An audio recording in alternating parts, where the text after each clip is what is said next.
The year is 2490 BC. A new sun rises over a changing Egypt. Pharaoh Menkaure, son of Khufu and grandson of the legendary King Ramesses II, ascends to the throne. A dynasty's destiny now rests on his shoulders. But Menkaure is no ordinary ruler.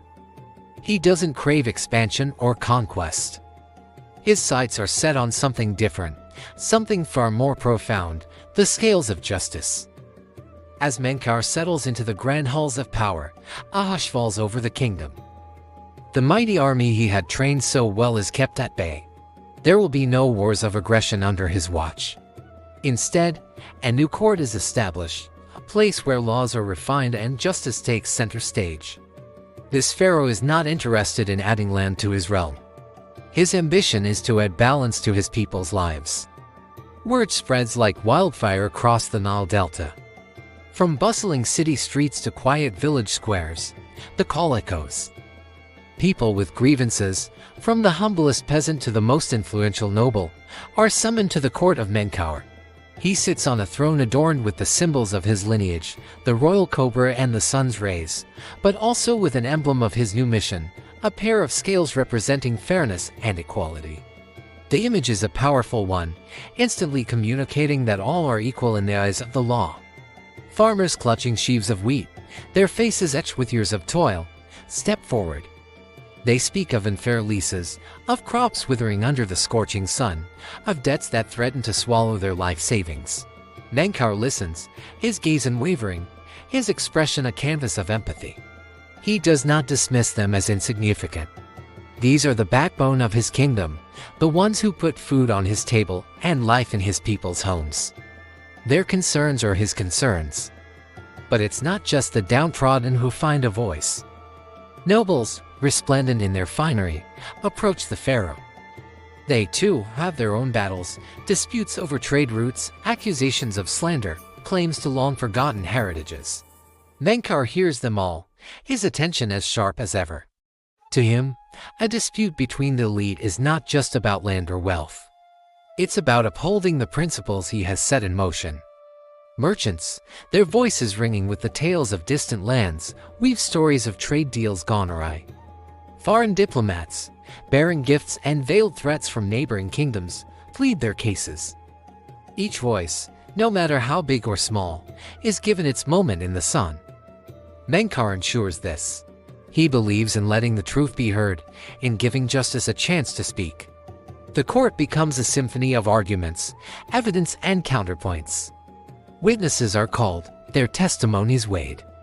The scales of justice become the court's emblem as Menkaure seeks balance in every judgment.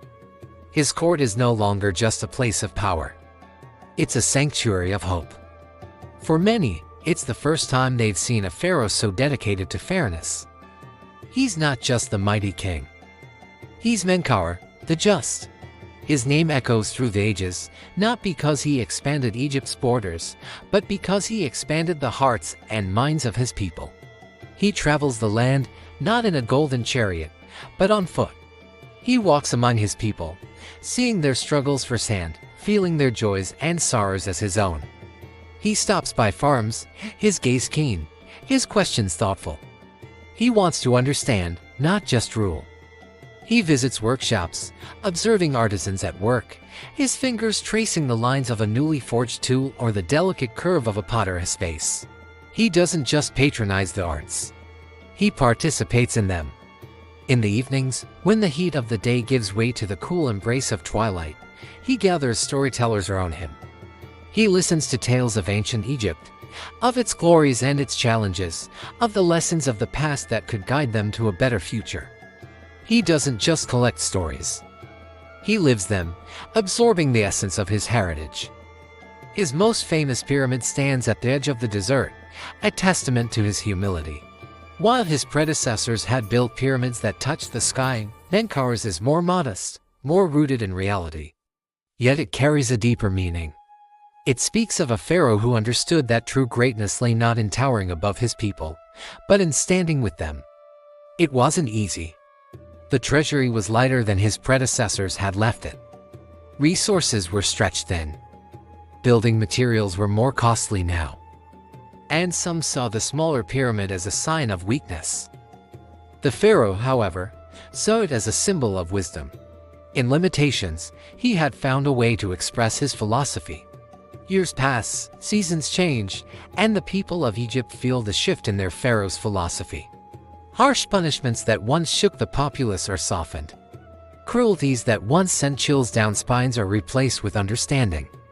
Menkaure's touch is not that of an iron fist, but of a guiding hand. Under his rule, theft no longer carries the death penalty.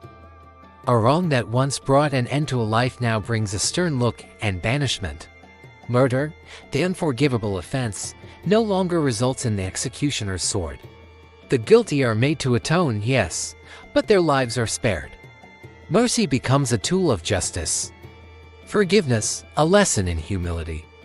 The temples resonate with the chants of priests who see in Menkaure a reflection of the gods themselves. He's not perfect, far from it. But his commitment to his principles is unwavering. He doesn't flinch when priests question his decisions, when they challenge his views. He listens, he engages in debates, and in the process, he wins their respect and admiration.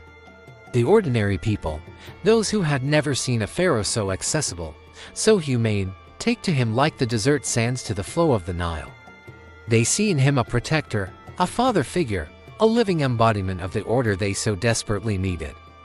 They bring him offerings, not of gold or precious stones, but of everyday items, fruits from their fields, tools from their workshops, even the first toys their children make. He doesn't just accept these gifts. He uses them. He eats the fruit. He examines the tools. He plays with the toys. He doesn't live in a world of luxury. He lives in the world of his people. And they love him for it. Temples are built in his honor, not just to glorify him, but to preserve his teachings. Hieroglyphs are carved, not just to record his deeds, but to immortalize his thoughts. Menkaure's reign is like a beacon in the night, showing the world that a king can be both powerful and compassionate.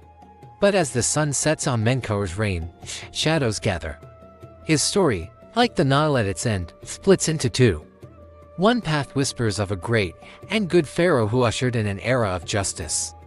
The other speaks of a troubled ending, of betrayal and loss. Which tale is true? That's for you to discover. The fourth wall breaks down. You stand before the eternal pharaoh, the legendary Menkaure. Your journey through his reign has been nothing short of extraordinary. Now it's time to decide which part of his story resonates most with you. Is he the beacon of justice who championed the common man, or the enigmatic figure whose end was marked by shadows and secrets? As you ponder this, remember, the truth often lies in the balance. Just like the scales of justice that define Menkaure's legacy.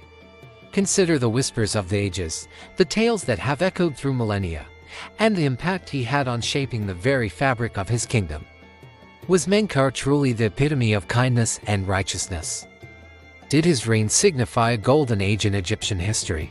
Or was there more to his story, a darker side that history has glossed over? Your choice matters. It's a choice between light and shadow, between the ideals of a just ruler and the complexities of human nature. Remember, Menkaure's legacy is in your hands today. Thank you for embarking on this journey with us. As the sun sets on this episode, we encourage you to continue exploring the world of ancient Egypt. Dive into our other videos and let each new discovery bring you closer to unraveling the mysteries of this timeless civilization.